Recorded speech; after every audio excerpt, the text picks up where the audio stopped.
Welcome to today's episode of Words of the Wise. Today I have Chief Cook from Luray PD in Virginia.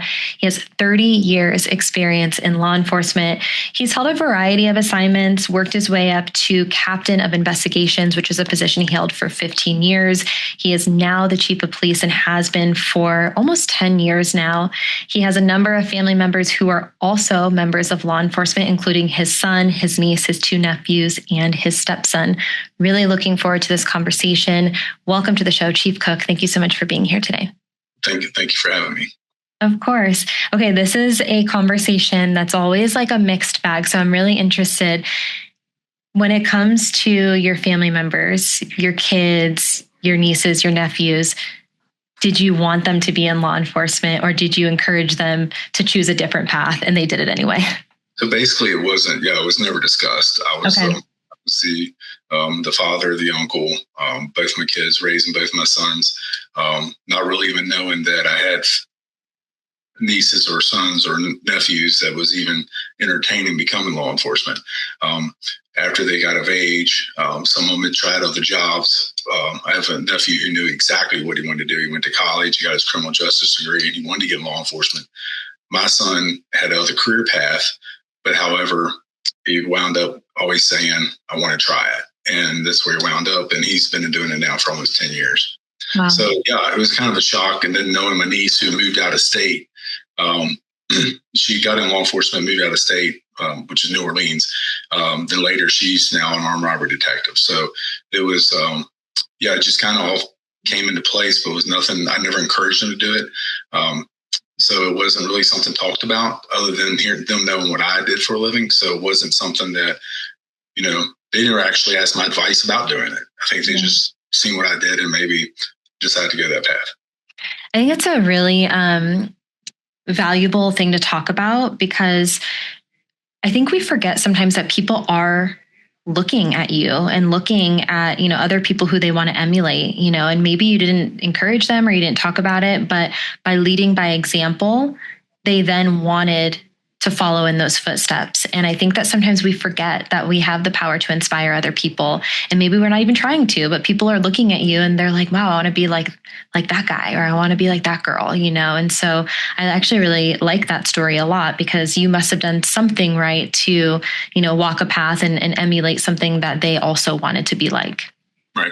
No, like I said, I didn't see it. Didn't know that I was actually that good of an influence maybe, but yeah. So it's really, gratifying to be at I'll be in my patrol vehicle and pull up to the stoplight and look over, and there's my son sitting in his patrol vehicle, which he works for another department.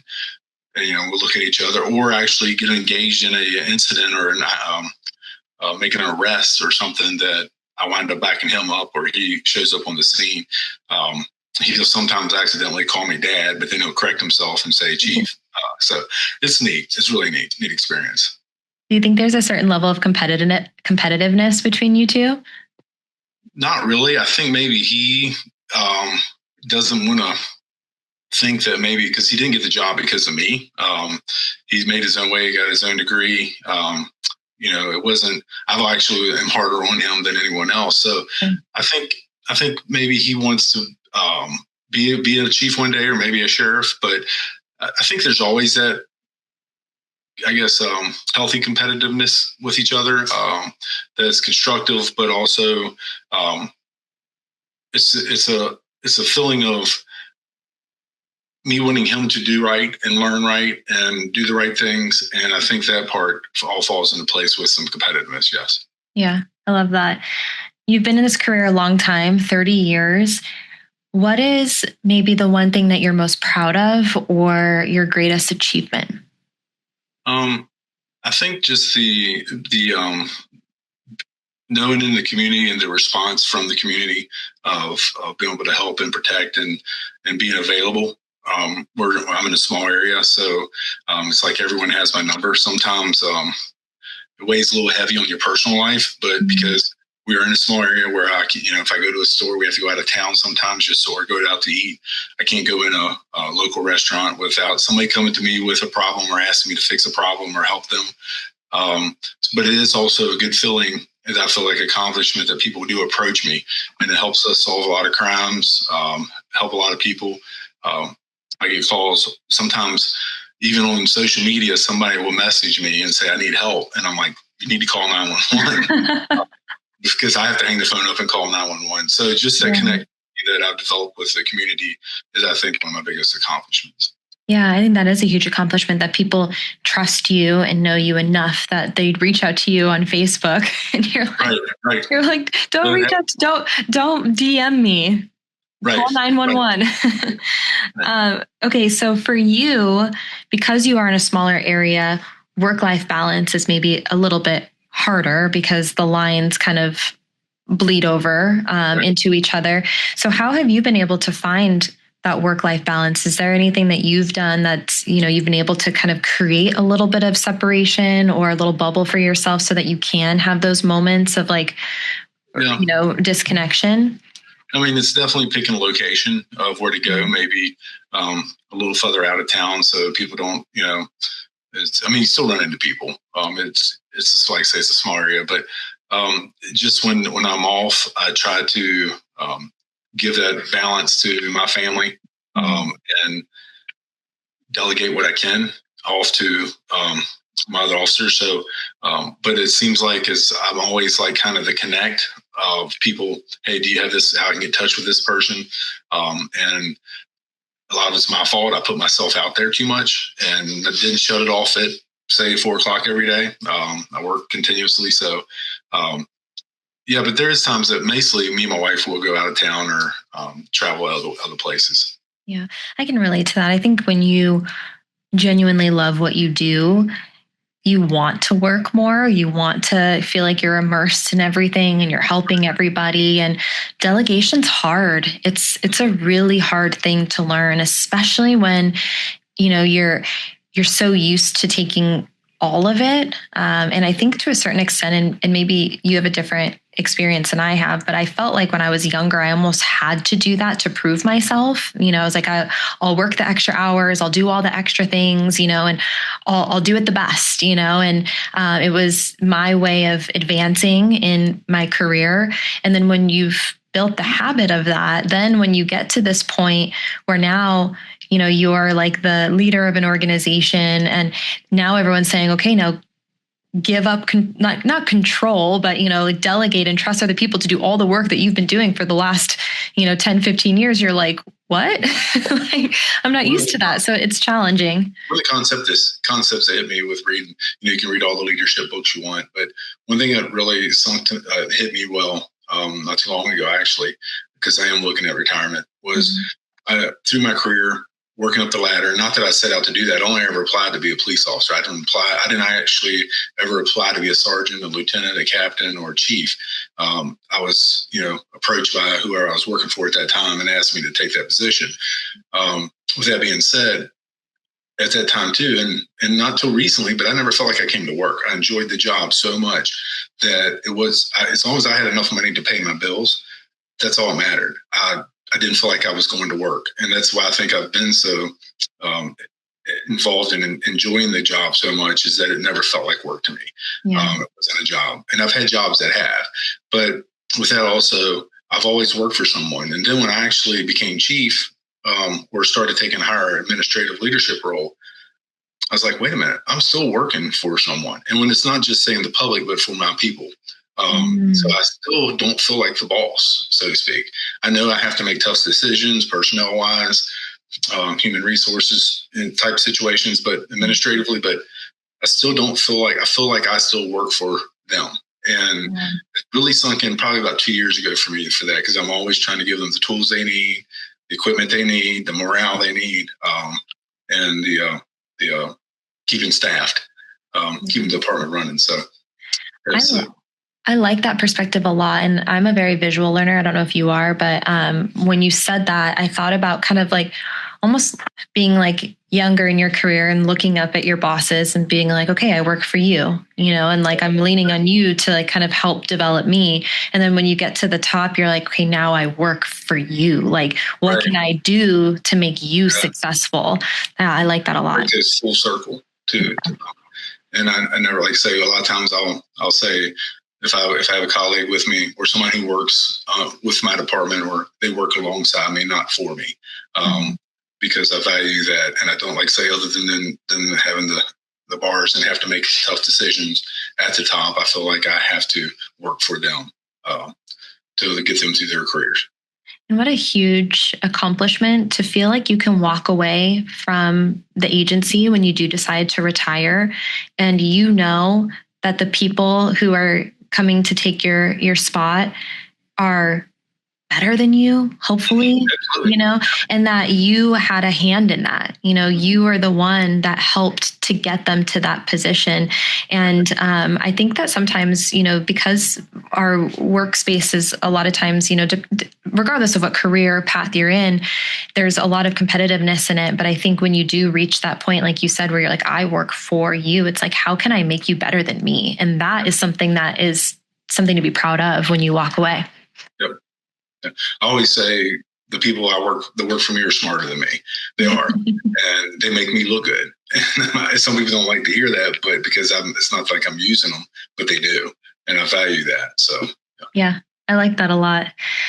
So when you and I talked offline a little bit, you shared with me that you guys are coming up on a 5-year anniversary to something that was really impactful for you and your agency. Are you able to share a little bit about what happened 5 years ago and why that was so impactful?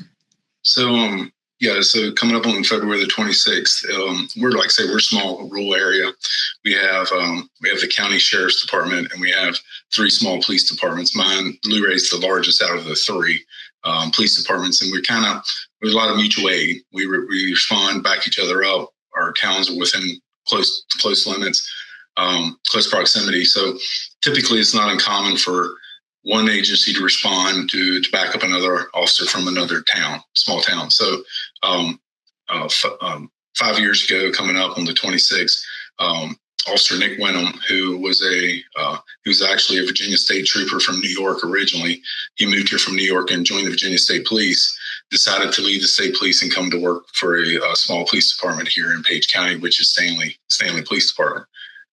We all knew Nick. We all worked with Nick, even though he didn't actually work for my department. We worked daily together. So coming up on that, Nick had there was an incident that an individual was wanted for reckless handling of a firearm, and actually my son is the one that got the warrants on this individual. And so this individual decided that he probably wasn't going to go in. He knew his court case was coming up and he wasn't going to actually go. So he came to my town, Luray, and actually sought out my son and one of my other officers and basically antagonized them, rode a circle around them, beat on the side of the car, and was making gestures towards them. Later, probably about a half hour later, we got a call where on the radio, and I'm sitting here in this office at that time, there were shots fired.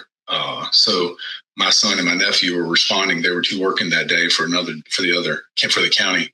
They were responding to the call, and which was 7 miles from here. And when they realized the description of the vehicle that had fired the shots, my son knew immediately it was this individual. So he gets on the radio, and he's heading to that direction. Officer Nick Wenham was in a closer area or closer proximity of him, and he was able to get behind the suspect. The suspect then, Officer Wenham activated his equipment, his emergency equipment, to pull the car over, and the individual got out and murdered or assassinated Officer Nick Wenham while he was still in his cruiser. At that time, I had, of course, another officer had arrived and gave the call out, shots fired. So we all left from all 3 towns and the sheriff's office responding to the area. When I arrived, at that time, it was a small town, and actually Nick was the only one, Officer Wenham was the only one working for his police department at that time. Just due to the fact they only have, I think, 5 officers. So my department has 15. So we had, it was just a cumulative effort of all of the departments responding. But on that scene that day, and we had a situation where we couldn't, we wanted to make sure Nick was okay. We didn't know for sure. So at that moment, in the height of all the situation, I looked down the line and there's probably 20 officers. We didn't know where the shooter was. We knew his car was there. We knew Nick was in the middle of us. We didn't know where he was actually at.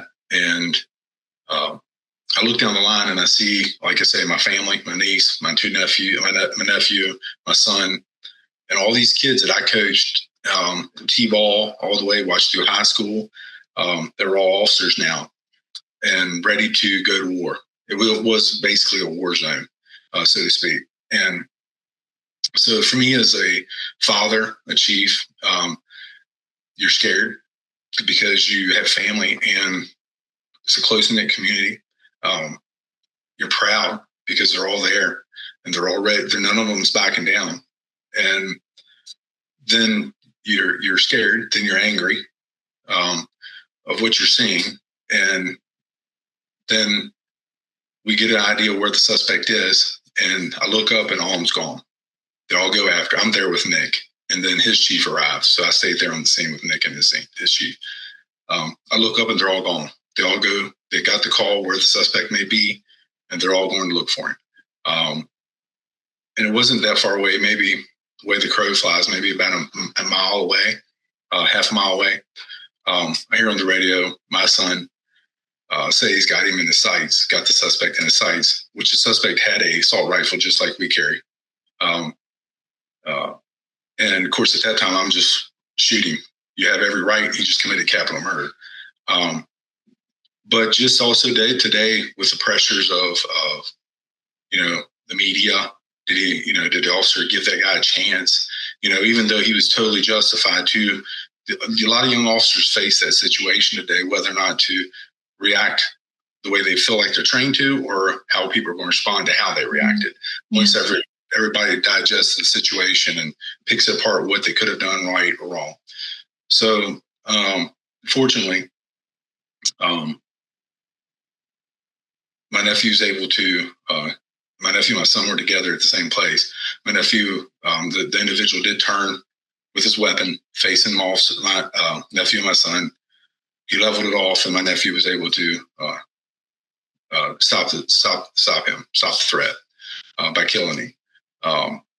But the radio traffic, that time you hear the gunshots. It's the same guns we have, same gun he had.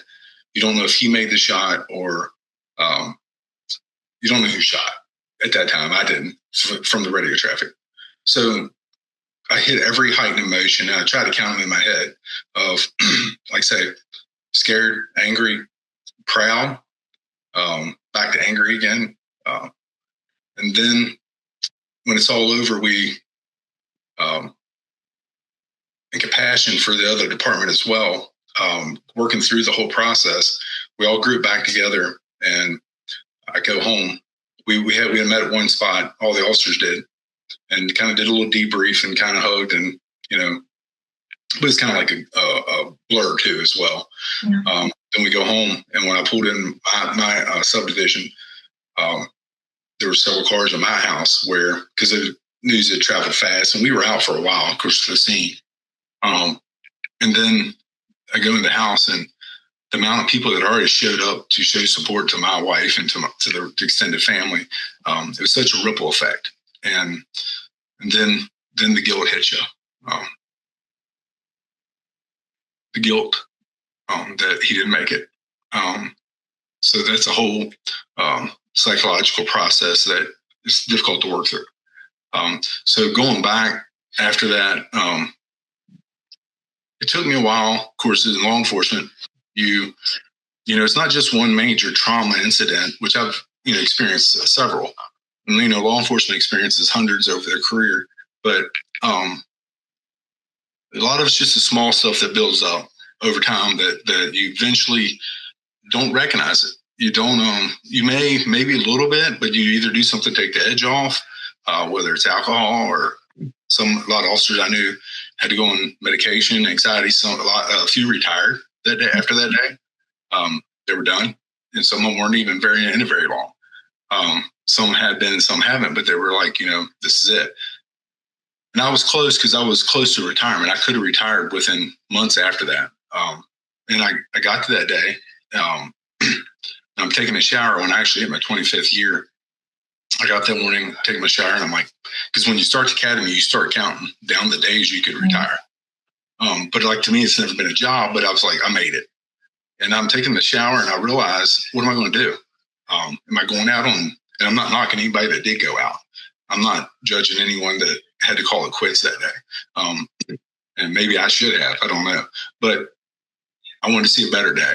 I want to see a turnaround. I knew this was one incident. We had faced several, and we faced another one shortly after that. The following June, we had another officer-involved shooting. But where I got to a point where, by being a crime scene investigator for 15 years, on the forensic side of it, you're in the crime scene for a long time, whether the body's still there, whether it's, whatever age it is, and you become numb and lose emotion. I have it back now. I'm very thankful for that. But you fake it for so long, or act. We become professional actors, and we numb ourselves, and just to get through which difficult situation we're working.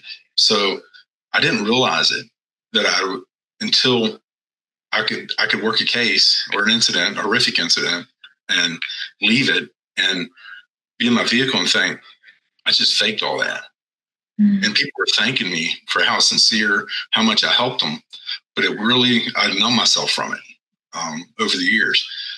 And it didn't catch up to me and numbing it was because my reading into after what I learned was my brain was full of, and I experienced all this. I wasn't ever, I know a lot of guys do. I never got angry, never became an alcoholic. I will say I did drink to take the edge off, but I was, I guess, functioning. It never affected my job. Never thought about drinking on the job. It was usually in the evenings after work, have a few beers, smooth out, and go back to work the next day. But I found myself, well, actually my wife acknowledged it first. I found myself just getting quiet and just kind of floating off. And I could be on the back deck drinking coffee and look at something, and it could be beautiful part of nature. It could be the woods. And then a scene would come into my head of maybe that I worked in the forest, or, and then these images would start like little snapshots of a movie clip. They was just one right after the other. And some of them didn't happen that often, but some of them would come out of the cases that I worked years before that I never even thought about. It would just start, and they would just start running together. And trying to stop them, I would try, of course, sleep. I wake up. So then obviously I realized now that I had PTSD. But that was pretty much my 20-year mark, 25, that I realized that I was going through this cycle. So not really, like say, I'm old school.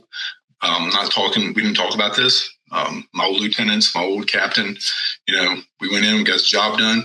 We did, like, probably, and law enforcement relate to this, we probably had our own inside jokes that probably weren't appropriate, but it was just mentally to get through whatever we were working that day. And then not sharing it because you don't want your family to go through, or talking to anybody about it at home because you don't want your family to go through what you were going through, or what you were thinking, or what you've seen. So I started looking to all the counseling that was offered through our work, which we have great insurance and all that.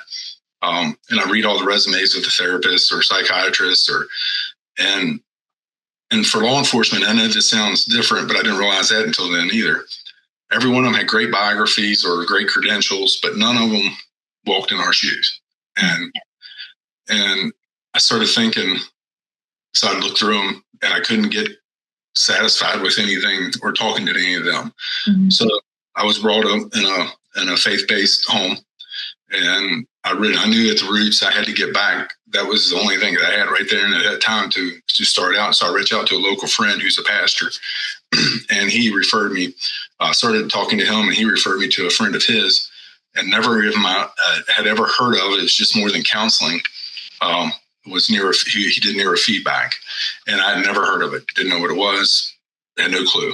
And I didn't go there for that. I went there for the counseling from him. And after several sessions of talking to him and telling him my situation, he offered that he thought I'd be a good candidate to take neurofeedback. And the reason why I'm telling you this is there's a lot of good things out there, and a lot of work, but I didn't want to go on any type of medication. I had officers that were on medication. I'm not knocking anybody that is. I just didn't want to be that guy that went to the doctor and then 2 years later he had to up his medication for anxiety, or I wanted to fix it without masking it, I guess, so to speak. And I explained that to the guy I was seeing at that time, the doctor I was seeing at that time. So he started with me with neurofeedback, which is it's basically, I don't want to say it's kind of like if you hurt your knee and you go and you get medication to mask the pain. It's more like it's like physical therapy to the brain instead of having to do things, and it doesn't erase the trauma. It doesn't erase the trauma that was caused. It helps you regulate it, stop it, and train your brain to get off that thought process.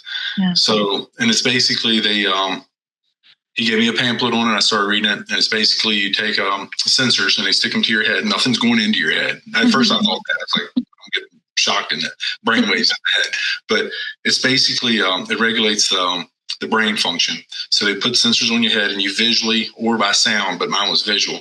And I basically watched videos, and eventually, with nothing, I'm not interacting physically with it at all. It's just through my brain activity, and he's watching my brain activity on another screen. And you watch the video and you mentally become interactive with the brain, and it rewards your brain when your brain gets rewarded so I could actually control, I know this sounds crazy, but I could actually control what was happening on the screen with my brain. Interesting. So it was like there was many different videos, but some of them were a fireworks display. And I got to the point where I'd watch these fireworks and I can make the fireworks explode when I want them to explode. And it's just all through reading brain activity. So I did about 12 weeks of that, and got home. Didn't know if it really worked. Some people said it worked for them, but I started reading up on it. Well, I started reading up on it before I actually did it, and realized that the military had been using it for years for special operations coming back from special operations where, and that's another thing with the military. These guys go off and do an assignment, whether it's a SEAL 6 team or, and they come back, and a lot of them are flown to, I think, Camp Lejeune for neurofeedback prior to. It's not erasing anything. It's not like, say, it's not causing any type of racing into memories. You have them. It's just building control back, so you can start putting out those little pilots that have developed over the years of those little pilot lights in your brain that overwhelm, where they become one flame and you can't cut them off. So I did that for 12 weeks total, and it's changed my life. Of course, I know I don't look like it, but I do try to. My wife's very physically active. She loves the fitness center. She drives me to go all the time. I don't do it half as much as she does, but that also helps. I don't do it as much as I should, but physical fitness as well. But just the neurofeedback, and now I feel confident that I never had to go on any medication, and it's just turned my life around with the neurofeedback. And then following up with other incidents that have occurred at work with, like, say, another officer involved shooting. Like I say, I have officers who go see doctors, but I do push the neurofeedback if possible. But the problem with it in our area, it's hard to find them. It's hard to find. It's not as many. They're usually full. So, yeah. Thank you for sharing. And thank you for honoring Nick and honoring everyone within your organization during that time. And I want to kind of touch on a few things that you said, because I think it's so incredibly relatable when we talk about wellness and how things impact all of us differently. And there were a few things that you said that really stuck out to me. And one was this idea that, one, you recognized some of the behaviors that were happening And you also had an accountability buddy in your wife that also maybe recognized some of those things too, because you're a team, right? You have to recognize those things within each other. But I appreciate you saying, hey, like, I didn't get mad.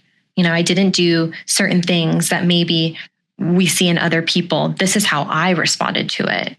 These are the things that were happening to me. And I think that is incredibly relatable to anyone who's listening. And a lot of the things that you said, I could relate to as well in my life. And the way that we respond to things is going to be so different, and it's very nuanced. So I appreciate you saying, hey, at the aftermath, like, this is what happened to me.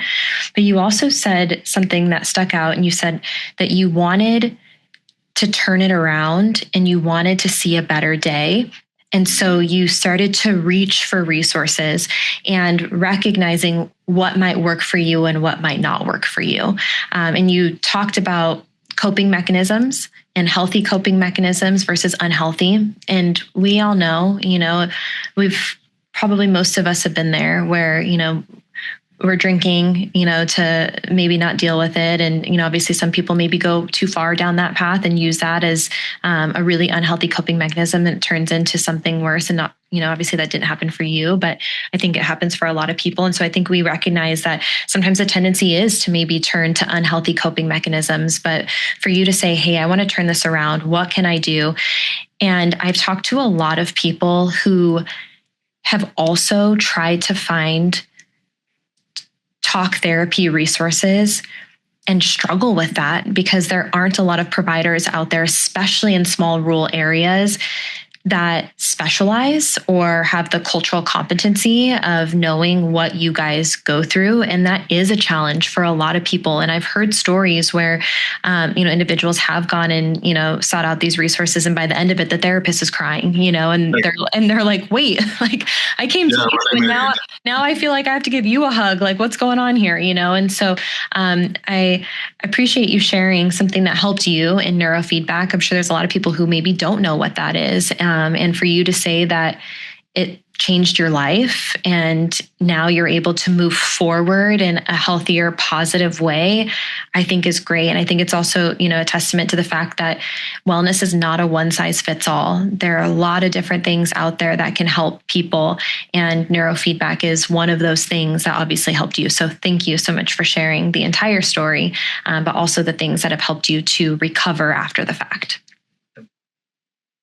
How did, when everything was said and done, and, obviously you're sharing your story now, how do you use that story to help other people?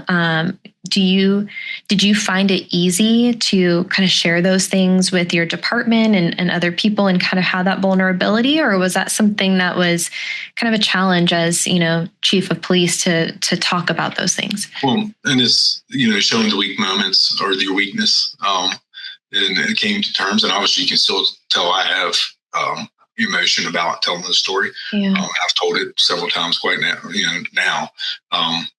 But yeah, coming to that, reliving it, and when you're telling it, you're reliving it, and actually remember some things maybe that you didn't remember, and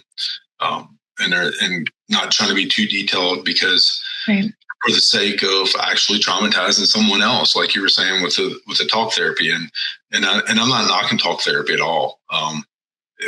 I think it wasn't for me, or the medication wasn't for me. I know I'm afraid of getting addicted to something, whether it's alcohol or medication, and I didn't want to live my life that way. But gradually, when things would start occurring, I'd see and trying to incorporate that in within my department for supervisors to try to, or not just supervisors, but other officers, because it used to be training the supervisor to recognize if an officer is struggling.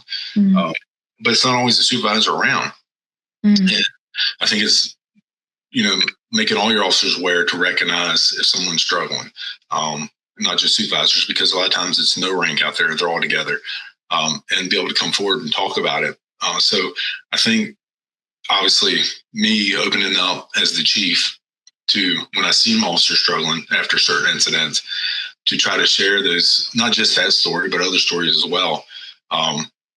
It was difficult. It still is, but I know if it saves someone for going their entire career, like I almost did, before they actually started talking to somebody. Because obviously, the suicide rate's high for law enforcement. And even I'm crossing a bridge now where even just retirement. And I was having a discussion this morning with one of the guys that work with me. He's retired, but come back part-time. Even at 5 years after you retire, there's another whole set of issues mentally and anxiety there, because we're losing that purpose if we don't, when we retire, and trying to keep a foot in the door to try to keep some type of fulfillment, because we basically, we're so high, we're always, with adrenaline going, we're hypertensive, and all of a sudden you retire and all that's gone. The purpose, the need, and just coping with that is another whole set of problems that I'm trying to get ahead of or face, because then I'll have those, start feeling the anxiety of retirement. It's all over. But then coming back part-time to try to keep fulfilled, but also get a taste of retirement, but also helping those guys that when they retire, then they start having health issues, within a short period of time, from all the, cardiovascular, the high blood pressure, diabetes, drinking, because I have more time on my hands to sit at home. And so finding that balance is really tough, and having those open conversations with each other, because we're all in it together. And like I said, I think the when I started, the old school mentality was, it was none of that. We didn't talk about how soft we might be, and recognizing that it will catch us all one day.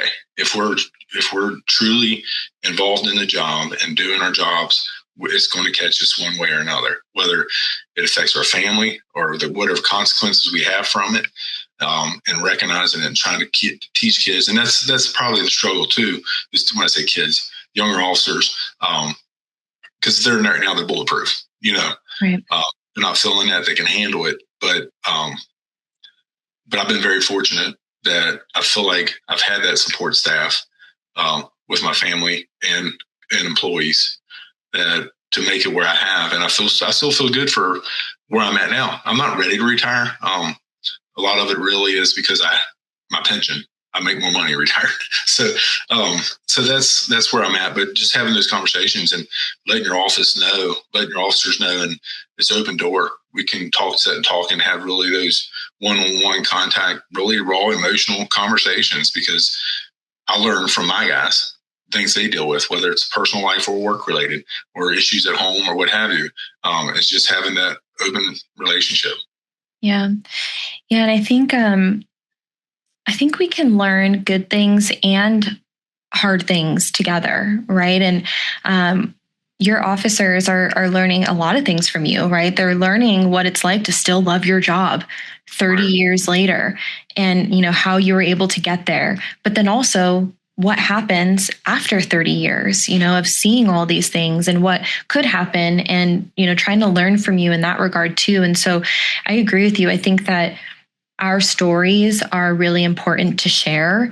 And I do think that they can help others to, at least have a level of awareness and understanding of what could happen and how you can be more proactive.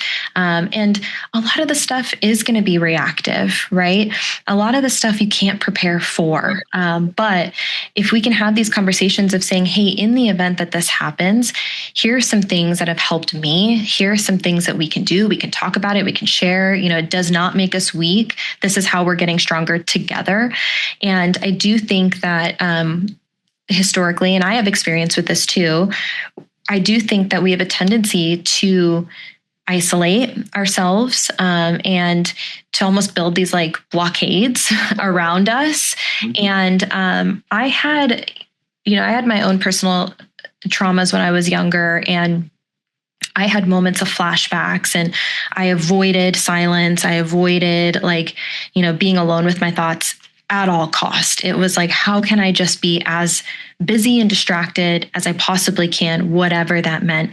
I also use unhealthy coping mechanisms. Like all the things that we talk about, like I've been there. And I realized over time that, because I thought that if I built this wall, like this kind of blockade, that it would just protect me from all the bad stuff. And then I realized that you don't choose what comes in and out, right? If you're blocking out the bad stuff, you're also blocking out the good stuff too.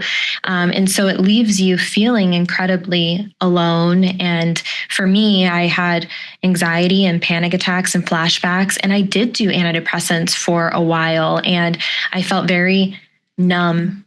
And so I also had my resources that I ended up finding through time, yoga, meditation, things of that nature that helped me to regulate my nervous system, my anxieties, to be able to process a lot of the things that I had gone through. And I learned different techniques through kind of going down my own journey too. And I think it is a testament to, hey, one, it's not a one size fits all. What works for you might not work for somebody else, but at least we're sharing what those resources are, so that if and when you need them, you know where to go. But then also, I think for me, and I don't know if you feel the same way, I feel like now it's almost an obligation to talk about these things, even though it is scary. It takes a lot of courage to kind of step out of that and say, hey, like, I'm not perfect, and, but I do agree with you that if it could help one person to understand that they're not alone, then it's 1000% worthwhile. And so to me, I feel like the more we can share those things, the more of a positive impact we can have over time. Right. I agree. You talked a little bit. I want to just kind of circle back to this one thing that you said to me, because I wanted to see what you meant by this. But you said it's called a trash can effect. What is a trash can effect? Well, I mean, just through different types of classes or wellness classes for officers, wellness I've attended before and after. So it's basically theories or analogies like, you have this incident, it's a ball of trash, you put in the throw it in the trash can because you keep just going to the next job, and eventually the trash can fills up. Yeah. And it starts overflowing. Some call it a rubber ball effect, where if you're in a swimming pool and you have one trauma, and you have a small, maybe the size of a golf ball, and you hold it under the water, then another incident, whether it's a traffic crash or homicide or suicide or an infant death or a molestation or sexual assault, horrific, you hold that under the water, and eventually you're holding all these balls under the water and they start popping up. There's other theories, pilot. My therapist described it as pilot lights.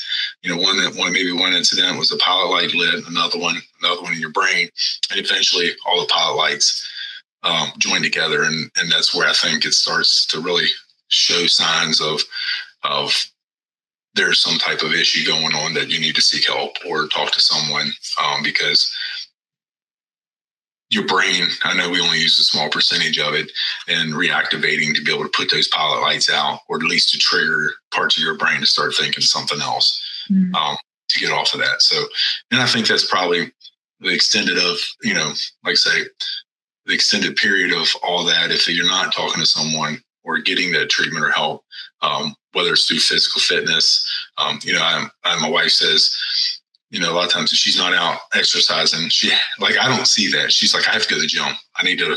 That doesn't do it for me. It actually causes stress. That's her therapy, and that's your nightmare. She has to run. She says, I can't do anything. I got to go run today. Yep. I've never seen anybody happy running. But anyway, I would agree with that statement. Actually, I'm not a runner at all, but yeah, to each their own. But that's the thing, and I think it's everybody finding, like you're saying, finding what it is, and like I say, there's no two alike, and everybody has a story, whether it's from their childhood or to their adult years. We all have a story, and all of them are important, and some are different levels of what is important to that person and what level of trauma they could. That's another thing, a comparison, I call it. Yeah. I don't know what to call it. A lot of times, like some of the younger officers were coming with a problem that maybe they were affected by.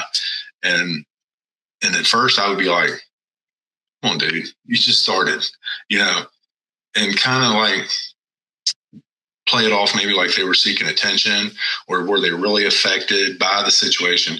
And it took me a while to realize, wait a minute, that's not for me to judge. Because everybody's affected different, and you don't know what actually affected them before they even got into law enforcement. What type of trauma did they face as a child?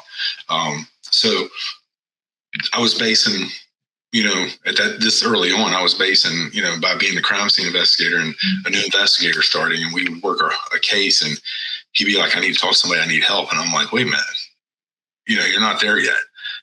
I'm not saying you didn't deserve it, but then it took me a while to actually realize that's not for me to pick that, decide that. And I think that was and that's probably why in that generation, or my generation, was afraid to bring it up because of being frowned upon or being shown as weak. But like I say, there's trauma that happened before I got law enforcement in my life, so it doesn't mean we're all on different pages, and sharing and trying to help each other along is all we have. So thank you for saying that. I've said this before, but that's one of my biggest regrets that I have is the way I used to treat other people, because I did the same thing. If anyone came up to me, I'd be like, so what? Get over it. Like, who cares?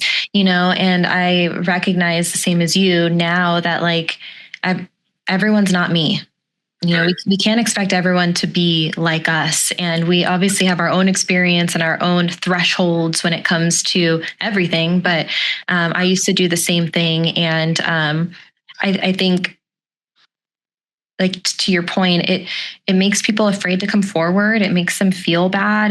Maybe they didn't get the help that they needed because I said something like that. And so I think a lot of people who are listening to this podcast can relate to that. So I really appreciate you saying that. And I do think it takes time, but I think it is important for us to all recognize that just because it doesn't affect us doesn't mean it's not impactful for the person who's coming to us. So we talked a little bit about retirement. I know you said you're not ready yet, but it's, closer now than it ever has been before. And I do agree with you. Retirement is a tricky time and transition. A lot of people struggle with that. And I've had a handful of retirees on this podcast, and, they all kind of share the same testament of I retired and the next day my key card didn't work anymore. And I just felt like I was now on the outs. And do you think that there are better ways that agencies can support their retirees and kind of keep them connected? Do you think that there are better ways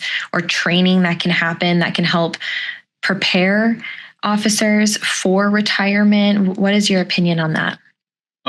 Yeah, I do. I mean, I'm guilty of it too. I've had officers retire that worked here, and it's kind of like we're like family when they're here, and we know all their personal stuff. We're there for them. But the second they retire, there may be like a week or two we might text and say, "Hey, just checking on you, how you doing?" But after that, it kind of just starts fading away, and I'm guilty of it too. Where eventually, within a couple of weeks, you're only texting once a week, if that. And then it becomes more and more farther apart. So, yeah, I do think as a whole, we and as our agency and our area, we do need to work on it. We did have some part of our regional academy. I'm an academy executive member of our director of our academy, executive board of our academy. And one of the guys that works with me, he's actually a retired training officer as well. So he writes a lot of the new type of training that's coming up. And we actually just had this discussion about getting officers, because we all have the in-service training we have to do, and maybe offering them, he's writing a plan for guys like me or 5 years out, and having guys that are in there that are living, and it may help that retired officer too, as being there as a speaker of what he's going through in life and the depression after being retired, the health issues, or of all the total things that came along with being law enforcement. Because I think our life expectancy now is 67 average, and that's 10 years for me. So writing those things, I think I'll make it further than that. I do. I might have good genes, so hopefully my dad's but just writing, yeah, opening that door of creating new classes or training for officers for retirement, even because once they retire, they're probably not going to go back to the academy and get it. Whether their DCJS or their certifications expired or what have you, but at least getting them there while they're working before they retire, as an in-service hour or as a training class. So yeah, that's something I think we can do better at. And we are working on that here locally. So yeah, I think there is more we can do. Yeah, I think, like we said before, just having these open conversations of, asking ourselves, can we be better as individuals? Are there things that, organizationally can be done better, for retiree, like just having these conversations is the first step to awareness. And then, everything kind of is a domino effect from there. But I know a lot of agencies that are, trying to look at, same thing that you said, kind of, bringing in retirees for briefings or trainings or like mentorship programs, or doing like a monthly luncheon with everybody, and retirees are invited to come into the PD so that they can be in the walls again and like see everything. And so I think, the more we can brainstorm and have ideas, then, the more action can be taken long term. So I appreciate you sharing some of the conversations that you're having. We do, like just the prison population, they do a program for prepare them to get back out into the world, civilian life. And we don't do it as law enforcement. You know what I'm saying? Wow. I've never heard it put that way, but that's really interesting. I've liked this conversation a lot. You've made me think of a few things. I've also I've never heard some of the things that you said, like the rubber ball, and so I appreciate you teaching me some new things today. But my last question for you is for the younger generation that are coming into this career today. What words of wisdom would you share with them? Kind of this idea, if you could go back to your 21-year-old self and give yourself advice with all the knowledge that you have today, what words of wisdom would you share? Just like say, communicate, talk to your family. You don't have to go into all the details where they're living the trauma that you're living or recreating it. But you do. And if you find that friend or that person or that fellow officer, and definitely pay attention to those guys that may need help, and start talking about it early. I think we're now implemented in our academy as far as training from basic, but I don't know that it really sinks in until about 10 to 12 to 15 years of where they've actually started developing some type of PTSD or trauma related type where they're seeing, where they'll even acknowledge that they're seeing it. So those key areas of just developing in the department and recognizing early on and talking about it, and also on the religious side of it as well. But it's just communication, and we're not in the one. I have veteran family members. A military operation. You may have heard this theory. They go off into another land, and they do some things that create PTSD or trauma. Then they all fly back as a group, and they're separated from what they actually did, so to speak. We as law enforcement, we do it day in, day out in our own community, and we face the people the very next day for 25 years, whether it's at the school, the shopping center. We live it for 25 years straight. So the toll we need to do better at as law enforcement and helping each other with that. So thank you. Thank you for your time today. I really appreciate you coming on and sharing the story of Nick, sharing your story and your experiences, giving your words of wisdom. I really appreciate you coming on here today. Thank you, Paige. I appreciate that. Of course.